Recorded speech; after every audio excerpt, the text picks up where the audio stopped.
I'm Will Hedrick. And I'm Jordan Schaffer. And this is Dog Ears and Timestamps, a book club podcast. Dude, and we're bringing it back every single day. Every day. Mm-hmm. Man, it never got old either. It just there was so much new info in every single new day. I didn't really feel like we were reliving it. Yeah. You know? It's definitely the acceleration of everything, and certainly with the character that I think we spend the most time in this time is Rashton, the police officer, the constable. He is, of all of his hosts, the best suited for this situation. Definitely, yeah. I mean, because he's solving a crime, and that's his job. He's trained in that, yeah. So he's, and like the plague doctor had said, there's several reasons that he played with the order that Aiden would go through these people. So this would be the time to have that character, right? And with all the back information, and then being able to know where to go when you have one more life after. And so we were constantly finding stuff out with Rashton. That was. Yeah, man, it kept it high pace. Yeah. When did you find time to read this week? It was the same as always. I always try to get, a few chapters done ahead of time, and then everything piles up at the end, and I had to read the last 10 chapters last night. Yeah. So, gotcha.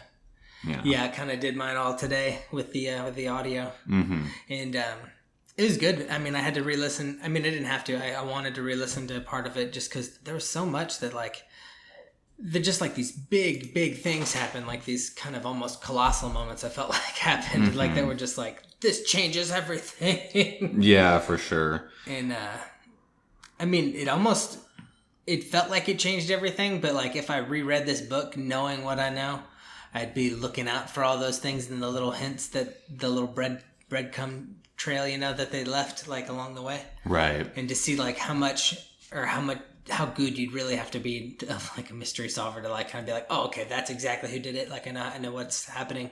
Right. I mean, we didn't even know the full story until the end. The thing is that the biggest hinge on what the answer to the mystery is that Evelyn isn't Evelyn.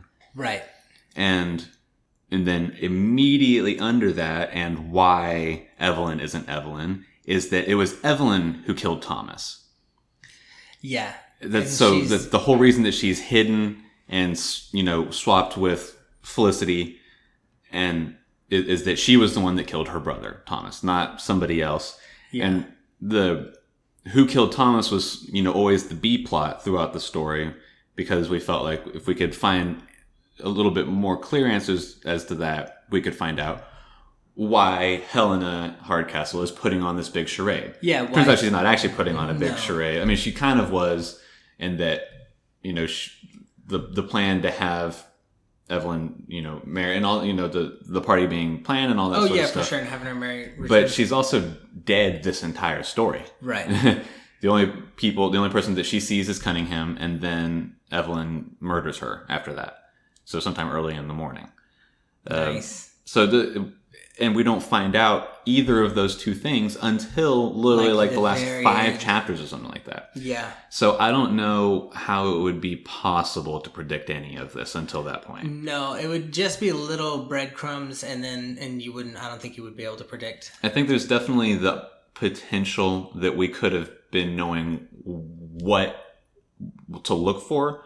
Right. And maybe have an idea of what question is more important, but I think it's impossible to know the answer of this book until the last second. Oh yeah. So why did she killed Tom? Because he knew that she killed the stable boy. Didn't she have a relationship with him? Who did she have a relationship with? I don't think she had a relationship with anybody. Man, I thought she was... No, that was Helena Hardcastle. That was having a relationship with Charlie Carver. Charlie Carver, yeah. Okay. The father of all of the kids. Okay. It seems like Peter didn't have any kids. Yeah. They were all Charlie's kids. But... Just pro-cheater. But yeah, Evelyn kills the stable boy. Thomas saw that she was in the caves with the stable boy that day or whatever. I was like, what were you doing in the caves? Didn't see her kill the stable boy. Yeah, she left him there. But was like, what were you doing in the caves? And then Evelyn was like, well, if you know that I was in the caves, people could find out that the stable boy was in the caves, and then it would be, then I'll get in trouble. Just a matter of time. And so then she plans on how to kill Thomas, and figures it out. Yeah, which ends up being. She also is, and at some point, maybe she always was, or maybe one of these two actions turned her into it. But she's an actual, like, by definition, sociopath. Oh, for sure. Because she has no emotion about any of it. The only thing that she seems to have any emotion about is Michael. Yes, and she does seem pretty hurt when she finds out that he died, because he drank the poison brandy. Right. He suicided. I think he knew that brandy was poison, right? He didn't. Well, he went specifically for hers because it was the only one that had any in there. Really? Yeah. Oh, I thought they both had some. And then he went for hers. I think his glass had like all of a drop left or something like that. Oh, okay. See, I was under the impression that they both had some, and he went for hers knowing that it had like some poison in it, so he was trying to suicide. Dang, I gave him more credit then. Because he seemed like nervous, like I re-listened to it, and he was like, you could tell he was like nervous when he was grabbing the new glass of brandy. And then he took like a big swig, and it seemed to calm his nerves or whatever. It felt very much like he knew what he was doing to me. Mm. But yeah, that was a pretty like kind of crazy reveal. Just like that, just Evelyn's not Evelyn. Right. I mean, I think you even said it like in the first episode, like well, unless like she has like I think you said something about like her not being who she was supposed to be, like. Just like you made like an offhanded, I think you made an offhanded comment like that would be frustrating if like that was the answer, like she wasn't actually like there the whole time, or you just made some sort of comment like that, and then it wasn't exactly like that, but it was kind of funny that like the Evelyn we knew the whole time wasn't even the one, like and then we didn't get that info until the last little bit, so like us trying to figure it out the whole time almost felt like in vain. Yeah. There was definitely, and I wanted to go back and listen to last week's episode so I could remember anything that I might have said a little bit more clearly, but it did end up being that everything hinged on some as yet unknown rule that we didn't know about. Right. And it wasn't even a rule more than just the reality of what was happening that... like we already said, two things were the more important thing than what we were talking about already. That Evelyn's not Evelyn, and that Evelyn killed Thomas. Yeah. Those were the revealing answers for the entire thing. And then, it would have been literally impossible to know it until this point. Yeah. There's some sort of like fourth wall breaking aspect to it too, because it felt like once we kind of confronted, not we, but like... what's the main guy? I forgot his name. Aiden. Yeah, once Aiden confronted the witch doctor, he like... The plague doctor. The plague doctor, witch doctor. He figured out that like... because...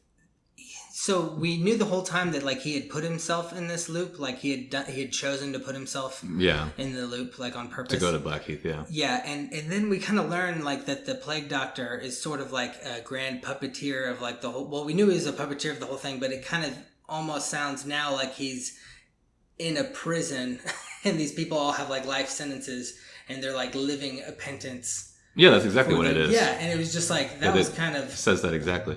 It felt like it sort of broke the fourth wall, because I think we didn't speculate that exactly, but we said something like that would be kind of weird if it was just some sort of like third Black Mirror type thing, Yeah. I think that we knew it had to be. I just didn't know that it... And there's still some questions as to how does this even happen. Yeah, it seemed like it was just a fancy way that they were using like these people to solve a crime, honestly. Well, it's not even... But it was like a prison sentence. It doesn't matter that it's a crime being solved, because this, at the very least, the events at Blackheath take place in the early 1900s. Yeah. For the world that is the present world in this novel to have the technology to be able to make something like this happen. It's got to be more. That's future from now even. So it doesn't matter that they solve the idea is for them to rehabilitate by doing the right thing, you know. It kind of reprograms them to like the right path, because he even kind of abandons, like, they give him a choice at the end where he can like get all of his memories back as Aiden, but then he's like, no, I don't want to be the guy that I was before, like that chose to come into this. Like, I want to be the guy that I grew into being now. Right. Yeah. And I don't know, that was kind of crazy. It was just, I mean, I know we kind of were thinking that was happening, but then when it actually did happen, and it was like kind of just like he was kind of walking, I don't know, I imagine him like walking off kind of thinking about all this stuff in like a monologue type thing in his head. And it was just really cool. Like, I didn't see it coming, I guess. I don't know what I'm trying to say about it, but I just I wasn't sure, you know. Once we get to the point where the plague doctor tells Aiden that he came there of his own volition, it was then obvious that this was some sort of, you know, forced system of some sort. Right. Didn't know that it was that if it was gonna be like we have to solve this mystery, like this is a crime that happened 5 years ago, and some, you know, the you know, this is how we do the detective work, or is it just like some sort of weird video game, or is this plague doctor just literally some god figure that was like, this is something weird that happened a couple of thousand years ago, or this is something weird that will happen in the future. And I would like to play a game where I have some people figure it out. Yeah. But I certainly had no expectation of it being a new form of prison sentence. Yeah, where it was like a rehab. Where you give them the inhabitants the opportunity to redeem themselves of their crimes, depending on the severity of the crime. So we do learn how long he had been in there. 30 years. Yeah. I think he does say that at least 30-ish or something like that. Yeah. Did he age the whole time? I don't know if it got into that. I don't. That's think he another did, right? question. I don't think that. If I had to assume, no, I don't think that they age. Mentally, they would age. Yeah. Depending on how they want to leave the place, if they want to leave with all their old memories, or just have these memories, or even just memories of the single loop that they were successful in, rather than every loop that they went through. Ooh, yeah, that would be a lot. So there's a lot of questions about that which don't matter to the story, and so that's why we don't get them. Right. So yeah, there's definitely other things, like, you know, what happens possibly next in this universe for someone who gets out of that situation. Yeah. Do you think like that this author would write another book kind of in this style? I suppose it's another prison sentence. Like, I don't think so, because that's the whole thing, is finding out that that's what it is that's happening. Yeah, but it still would be fun to do another mystery. I guess I could just look at the author's work and see if they write another mystery. It doesn't have to be in this world. I just like the concept of the Groundhog's Day situation, you know, like where they relive the same day trying to solve the mystery. Right. I like that. I want that to happen again, you know? It's definitely interesting, but I think that... So I guess, you know, I called the Thomas's murder a B plot, but it was really like a 2B plot, because the two main plots are, what the fuck is the game, and why does Evelyn have to die?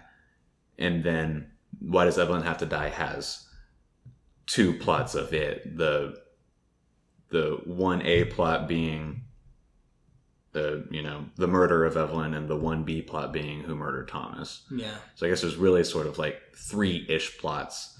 But the main one is absolutely, what is this game, and what happens to Aiden, or how do Aiden and Anna get out? Yeah. I liked that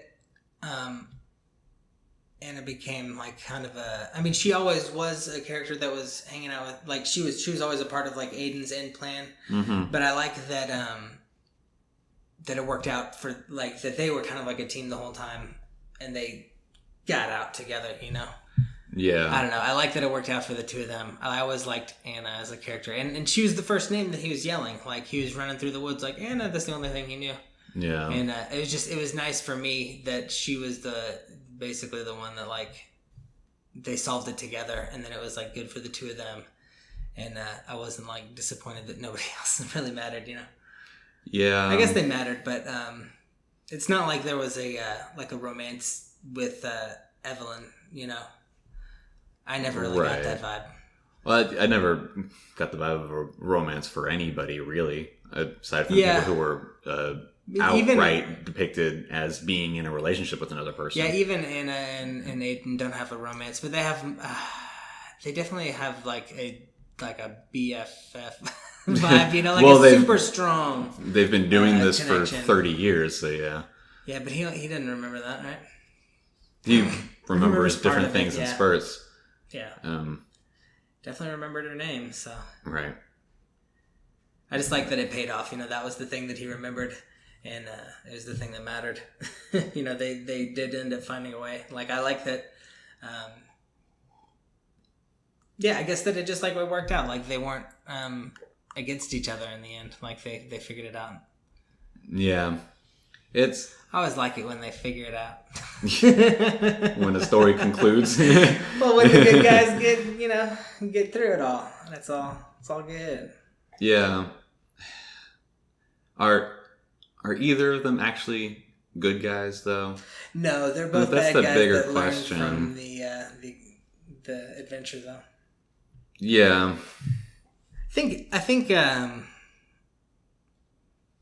it is an interesting concept, you know, having them kind of just like erasing their memories and then like retraining them in this way, and then like giving them the option to get their memories back. So it's like, do you even, like, most people probably don't take their memories back, so I think it depends on so many things. The reason that Aiden doesn't want to get his memories back, or at least he thinks he doesn't want to get his memories back, you know, leading into the point of them getting out. Yeah. Presumably whenever they get to the waiting room of leaving the place is when they get to make that decision. But he doesn't want to take his memories because he doesn't want to be the person that was so filled with rage and hate that he then wanted to go to this place where he could torment his sister's killer forever. Yeah. He doesn't want to be that ugly of a person. No. You know, whether he may have been, you know, a good person up until the point that he became that broken person, he doesn't want to go back to having those memories. Yeah, and Anna was his sister's killer, right? That's what. And she like led a terrorist organization, something like that. Yeah, some pretty bad stuff.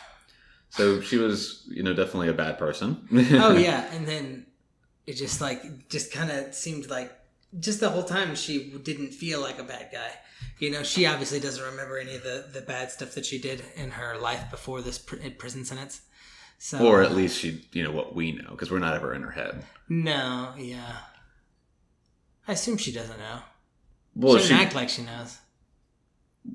The only reason we know that Aiden knows anything is because the voice every now and then comes in and gives him a little snippet. Yeah, and then the plague doctor tells him some things. He doesn't even think about, like, I wonder if she hears a voice like mine, like from past Aiden. Like if she hears a voice from her past self. Right. Well, it takes forever for him to realize that is past Aiden. Oh yeah, it takes. Or Aiden rather than even just past Aiden, just Aiden. Period. Yeah, that's like his. But his soul. I think it was interesting that I don't know how interesting it actually is. That's not the right word that I want to use. It's mildly annoying that the whole deal with the footman was a misdirection of, oh, you didn't ask, so I didn't tell you. That's the whole plague. That's if Aiden were to ask the plague doctor, why didn't you tell me that Daniel was the third player and not the footman? You kept saying me, Anna, the footman, me, Anna, the footman. Yeah. So you said there's 3 players and you just said our 3 names. So of course I think that the footman's the third player. Why didn't you, if you could tell me that Anna was of the 3, why couldn't you tell me that Daniel was of the 3? Right. And that the I would imagine what the plague doctor would say was, well, you didn't ask me, so I didn't tell you. Yeah. Like, that's the sort of mentality that I get from that reveal. Yeah, like, you were supposed to figure it out. I was waiting for you to... That is kind of what he said, too. He's like, I knew you'd figure out that you weren't going to be Daniel in your last embodiment, but I was just waiting for you to figure it out. Right. And I guess part of it is... so much. And there were things that the plague doctor didn't know were going on either. Like, he didn't know that Josephine, the other plague doctor, was getting involved on Daniel's behalf because she didn't like the way that our plague doctor was helping Aiden so much. Yeah.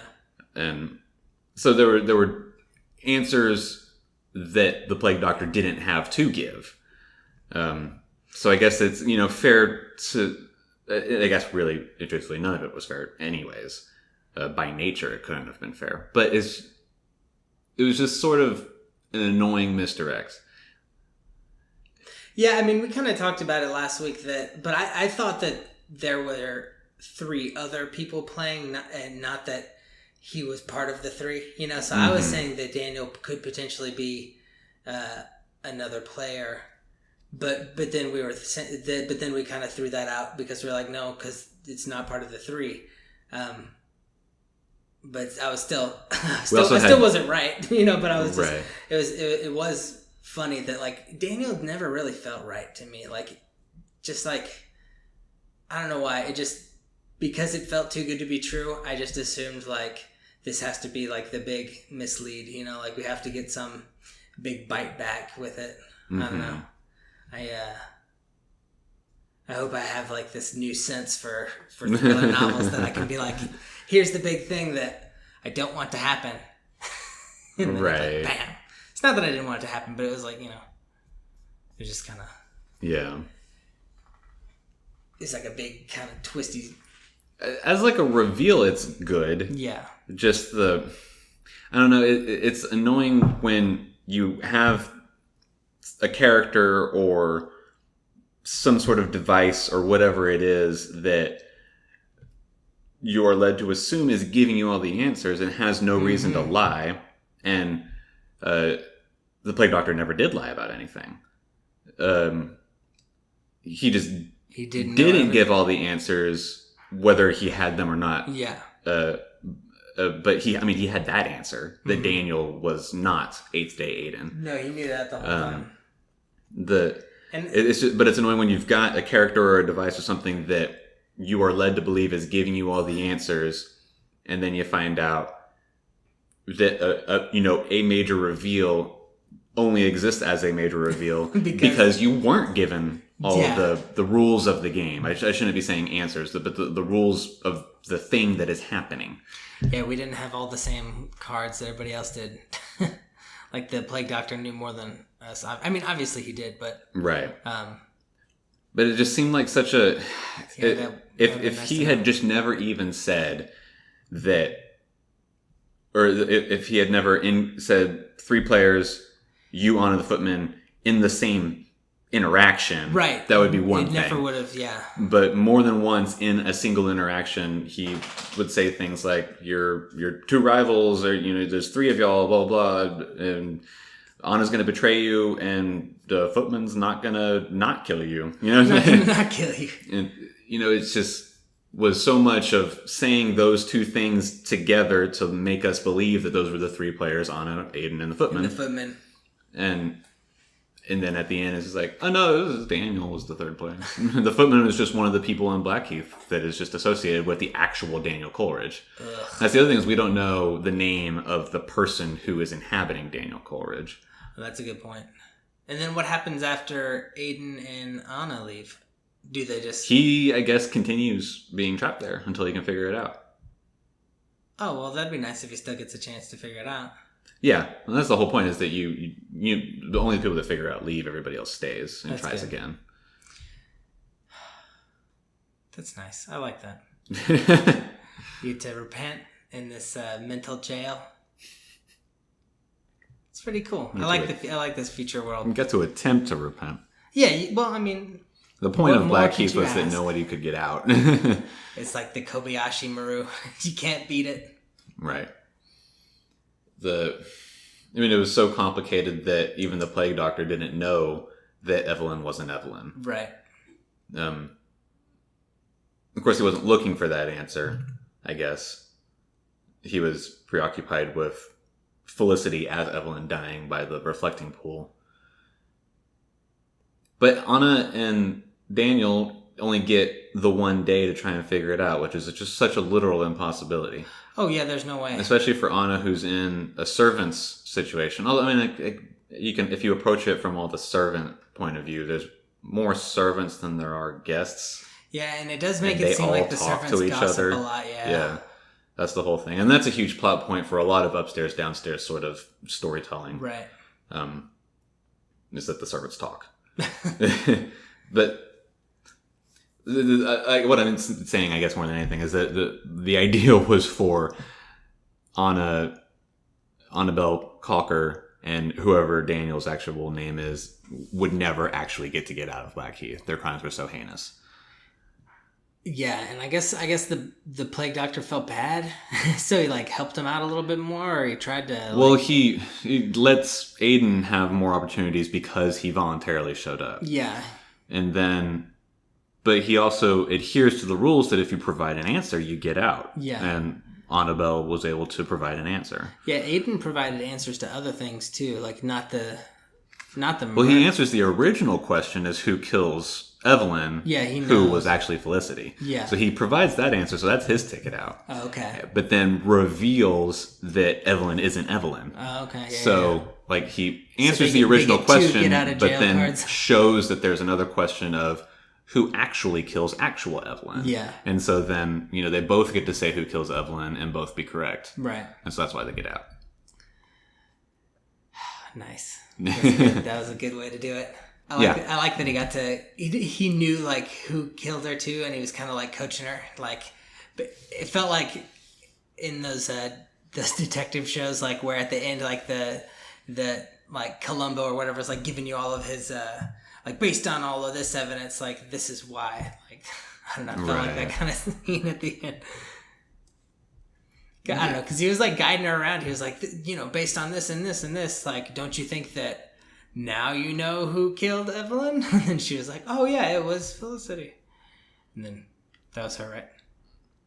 Yeah. Okay. But at that point, so leading up to that point, that wasn't Aiden's goal for a ticket for Anna. Because they didn't know that then actual Evelyn would die. Yeah. The idea that he had was that there were two murderers for Felicity as Evelyn. Mm-hmm. And he got Michael, and then their job was to figure out who the other person was that was involved in that murder. Yeah, and so then that would be... Didn't Michael poison her? Michael didn't poison her. Michael shoots her. Thought he was just faking it. No. Michael tries to shoot her. Then that's why there's two black revolvers. Yeah. One that she has that she's supposed to kill herself with. And he had the other one. His, yeah. And he was going to go kill her after her fake suicide. Yeah. Because they couldn't actually pay off Dr. Dickey to fake the death certificate. Because he wanted more money than they had to do so. And he was like, well, our plan is fucked then. She's going to have to marry Ravencourt despite all this, and I can't put her through that. So he was going to mercy kill her. And he was going to do the second shot during the fireworks. Yeah. And then he tries to do so again once they get to the drawing room or the sunroom. But then but that was when Aiden as Rashton confronts him. He had filed down the firing pin so that it wouldn't work. He just wanted to know that was what Michael was actually trying to do, so he wanted to see him try to do it. Mm-hmm.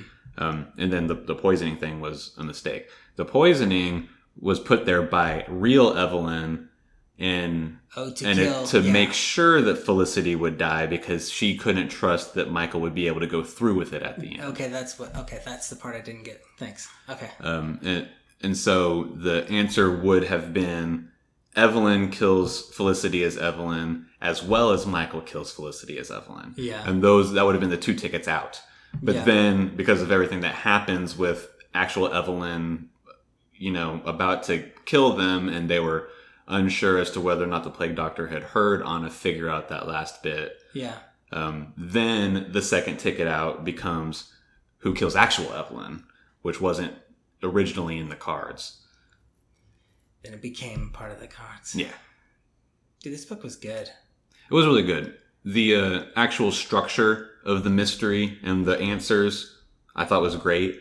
There was a good amount of complexity that you could figure out. You know, once it's given to you, you can follow it. It's not like, oh my god, I got to read this 8 times because I don't know what the fuck they're talking about. Yeah. The only problem I have with it is the way that the misdirect of the footman happens. Yeah, because there was no real way to kind of figure it out.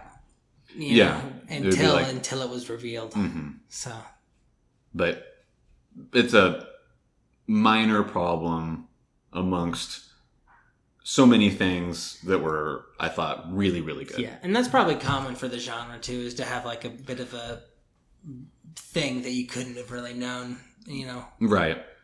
So, it's probably pretty common. I mean, you know, I don't think I've ever read a perfect narrative. So, yeah. I've read a perfect narrative. Yeah? What was it? No, probably Aragon. God. Just kidding. Yeah. Dude, so this one didn't really have... I mean, it had a lot of character development. We got to know each one of the different 8 people that he inhabited. Like, we got to know each one of them on, like, kind of a personal level. Mm-hmm. There was a lot of, like, growth with Aiden. It felt like Anna grew, but... as far as literal development goes, the only development that happens is with Aiden's character. Yeah, but I guess we just get a lot of, like, backstory on, like, who each of the people is he inhabits, you know? Yeah, so we find out about different characters. There's several characters, cool. Yeah, and they're all varied enough that it's interesting. And I like how they influence him, too. That was always fun. Mm-hmm. Yeah, I don't think that there's any... I mean, they all had their flaws, too. Assuming that a lot of the things about Aiden are true of Anna, you know, being able to recall some memories and things like that. Yeah. Anna certainly would have developed and changed, but we don't get to see any of it. Yeah. Because we just see the same Anna for 8 days in a row. Yeah, I wonder how much she actually brings with her to every time through, because he even asks her at one point, like, you remember more than you're letting on, right? And she's like, no, I swear. Yeah, she probably is. I think she. Well, she remembers him killing her in a previous loop. But do you think that's it? That was a big reveal. I mean, it may be other things as well, but who knows? I don't know that she even knows the order of those things either. She just remembers at some point during a loop, he kills her. She slaps him for it. Right. And I think that another mildly important question as to the nature of Daniel and Anna is what happens to them during the 8-day period, because the loop is the 8-day period. And so they're either stagnant while Aiden goes through his 8 days. So you've got 2 speeds of the loop, or Anna and Daniel have experienced 8 times as many loops as Aiden has. I feel like that's the case. That certainly makes more sense. But I mean, but if you could compile everybody's memory of all of the times they've been through it, they both would have gone through it the same amount of times. But right. But I think that I mean, at least it's like from the standpoint of like trying to engineer the device that makes this possible, it would be substantially harder to create a device that can have control of 2 offset loops that are happening at the same time. It would be easier to have the technology, the machine, whatever it is that they're in, that is the drug, whatever it is, that Anna and Daniel have experienced 8 as many loops as Aiden has. But I think if you think about it from like a parallel universe time travel standpoint, it makes From a natural phenomena standpoint, it makes more sense that they're offset loops, and Aiden is experiencing the same day 8 times, while Anna and Daniel are not frozen, but their day is as long as his 8 days. I see what you're saying, yeah. Certainly because he and all his hosts exist at the same time. It's not like he goes through one and then jumps into the next one and the other person is then just only themselves. They're all 8 of them are at all times him. Yeah. So he's like in a quick loop and they're on a slower loop. Anna and Daniel, I think. I think that makes more sense. And that would play into the level of development that Anna and Daniel would get as well, and what they had the potential of carrying over to the next loop, because Aiden can change their loop within his loop. Yeah. It's super complicated, and these are all questions is it good because it's confusing? I'm just kidding. Well, and like we said in the beginning, this is the nature of time travel-y stuff, is that it's inherently incorrect because it doesn't exist. Yeah, there's no... And inherently stupid, complicated, and there are questions and inconsistencies that will never be resolved until the point that time travel becomes a real thing that we can then figure out how it works in a practical sense. Until then, we're just making up rules, you know? Do you think that'll happen? Maybe.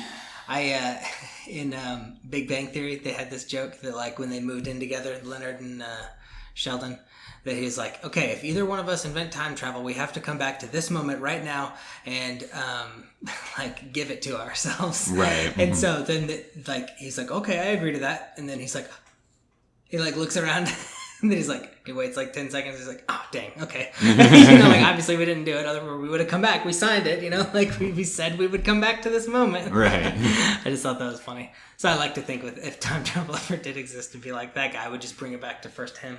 Of course, no, he wouldn't. Because you can't... I feel like you wouldn't be able to bring your time machine before you invented time travel. That depends on a lot of things. We're just making up rules. So at least as far as like time travel theories go that I know of, there's 2 predominant modes that it could work, where you've got the looping time travel, where, correct, you couldn't, in theory, go back to before time travel existed, because it's all just in like loops. Like you have a line and then it could loop back, but then it always ends up being the same. The other theory is like the world lines theory, where you then, by going back in time and changing something, create a parallel universe that then goes alongside the original timeline. So that's what happened in Dragon Ball Z. You could, so you could, in the world lines theory, you could go back to before time travel existed. You would then just be creating a parallel universe. Oh, man, it's probably exactly what it is, dude. That's the multiverse theory. It's just people going back in time and creating new timelines and universes. Right, yeah. So, yeah. And then also within the world lines theory, it's like next to impossible to know that the other line actually does continue to exist. Yeah. Okay, or if you don't just then like make the branch and then that stop on the train line, that's the last stop until you can get back to it somehow by doing so. There's an anime called Steins Gate that subscribes to that time travel theory, and it's all about they've gotten so far off track, how do we get back to the original timeline so that World War III doesn't happen? Okay. And so, yeah, but it's all, because it doesn't actually exist, it's all overly complicated and has its own paradoxes and inconsistencies because there's no way for us to prove anything because it doesn't exist. Right. Who do you think was the most fun to inhabit? That's a good question. Well, who was the most fun for us to read being inhabited? Not who do you think was the most fun to inhabit, because I don't think any of them were fun to inhabit. Yeah, I think it was probably the most fun to read. I mean, I don't want to just like cop out and say like one of the last 2 guys, but they get the most info. Like I feel like the cop. That's where all the pieces start to come together. Yeah, like the kind of surprise that we ended up being like the cop, and then sort of finding out that like it was kind of funny when I definitely remember thinking like, why is Evelyn so standoffish with this cop? Like, it's just a cop. Like, he's like, you didn't do anything, Right, but she was really weird about it. Mm-hmm. And it's like, oh yeah, because she's the con artist. Right, she's not so of course she's like, why is he snooping around? Like, so I don't know. It was fun being him because I felt like he cut through a lot of the BS too. Like he sort of saw through to people's intentions, and he could kind of like he was interrogating Matt? No. What's his name? Michael, thank you. Brother. Michael. He like when he was interrogating Michael, like how he noted that he was kind of nervous about it, and he went and like grabbed her brandy, and like he noted that like had he been another like in another host, he would have thought that was like him kind of like making like a change, but like then but since he was the cop, he knew that it was actually like fear, and then like he drank the brandy, and he felt like he sounded like he gained some of his confidence back, and then dun dun dun, he killed himself. Didn't even know it happened either. Right. But yeah, I think that being the cop was definitely, I guess it was just more exciting than anything, because that's where all the ends come together. Mm-hmm. We learn a whole lot. It was pretty cool being the last guy too. Being in Gold is interesting. Gold, yeah, thanks.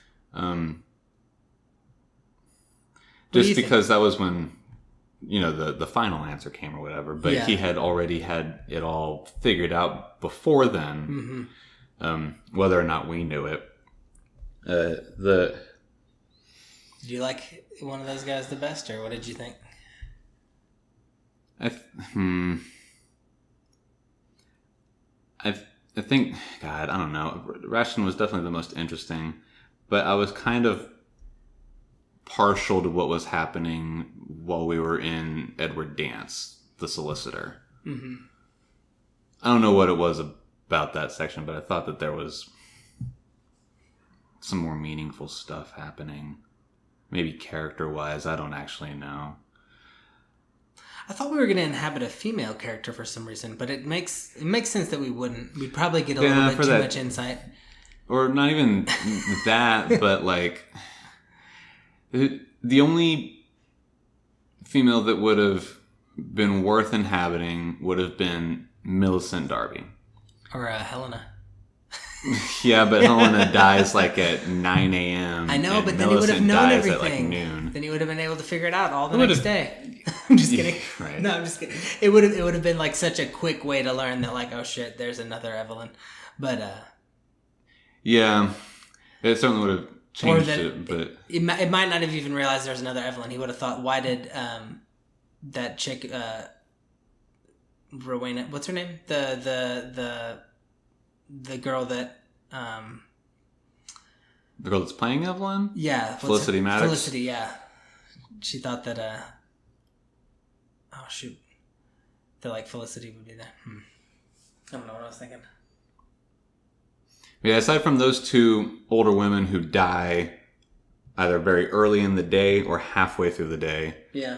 I think we can relatively safely assume that none of the other females present in the house, named or unnamed, because there's dozens of characters that are people in that house during, for the party and on the staff that we never meet because there's no need to. Mm-hmm. I don't know that any of them would be worth inhabiting. Certainly not this being an early 1900s situation where the vast majority of women don't have jobs, don't have any sort of profession. No. Don't have any education beyond the education necessary to be a housewife to some degree. Unless you're a lady of society, in which you have servants for that sort of work. So so much of this story was going through the personalities of these different characters that were capable of finding different angles on everything. Yeah. Because of their jobs and personality, as opposed to, presumably your average woman of high society back then would not be as adept at this situation as the people that we went through. Yeah. I mean, unless we had inhabited like the real Evelyn, like that would have been cool, but that, that would have been pointless for this. So, and then possibly Aiden has inhabited other people at that's some true. point during his past loops. These are the best picks. This is just the one that works. This is the configuration that works, and so that's the one we see. But if there's been thousands of other loops, possibly he's been through everybody in that estate at some point or another. So I like how Aiden thought. There was a point, I think, in one of the last two bodies where he was thinking about all of the other forms he had taken, and he's like, if I could bring anything back from each one of these people, I would consider it like a I don't know, like if I could bring any of their defining features back into to Aiden, like when I get out of here, that would be. I feel like he was saying that like it would make him feel good, like he would be proud to have any one of their like defining features, because he grew to like each one of their defining characteristics, even though each one of them was kind of like Darcy or whatever was kind of like a slimy guy or whatever, but like he did like how quick-witted he was at certain things or whatever the case was with Darby. Yeah, he did certainly appreciate the different strengths that they had. Exactly. I liked that. He thought about all of them too, you know. Yeah, certainly once he realized that he had to be playing that there was no choice, that he had to play the game and he had to try and find the answer, solve everything. He could then be in a position to appreciate the strengths that he's being given because they allow him to possibly make progress. Yeah. Whereas before, he hated that Sebastian Bell was a coward, and ultimately the only thing that he grew to appreciate about Sebastian Bell was that he could sense that there was, at the very least, some small sense of wanting to change. Because besides that, he's just like a dirty dope dealer.